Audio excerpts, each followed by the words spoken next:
అడిగితే ఆయన అప్పుడు ఒక మాట చెప్పాడు, లక్ష్మి నువ్వు డబ్బు ఇవ్వలేవని కాదు, నేను డబ్బు సృజించలేక కాదు.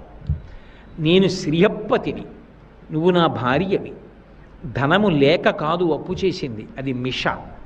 నిజానికి నేను ఎందుకున్నానో తెలుసా కలియుగంలో ఇక్కడే? దానికి ఒక కారణం ఉంది. శ్రీవైకుంఠ విరక్తాయ స్వామి పుష్కరిణీతటే రమయా రమమాణాయ వెంకటేశాయ మంగళం. శ్రీవైకుంఠం మీద విరక్తి పుట్టింది. కారణం భోగాలు తక్కువవి కాదు. అయ్యో ఈ యుగంలో కలిపురుషుడి ఉద్ధతి వలన ప్రజలందరూ ఇంత బాధపడుతున్నారు. బాధపడుతుంటే వాళ్ళని కాపాడడానికి నేను అక్కడ ఉండకుండా ఇక్కడ కూర్చుని ఏం చేస్తాను? వాళ్ళకి ఊరట కలగాలంటే అంతటా ఉన్నానన్నది సత్యమే, కానీ నేను ఒక రూపంతో వాళ్ళకి ఎదురుగుండా కనపడితే వాళ్ళకి ఊరట. అందుకని నేను అక్కడ ఉండాలి. అక్కడ ఉండడం కోసమని నేను వెళ్ళాలి. అందుకని నేను ఇక్కడే ఉంటాను, నేను రాను. కారణం ఏమిటో చెప్పమంటావా?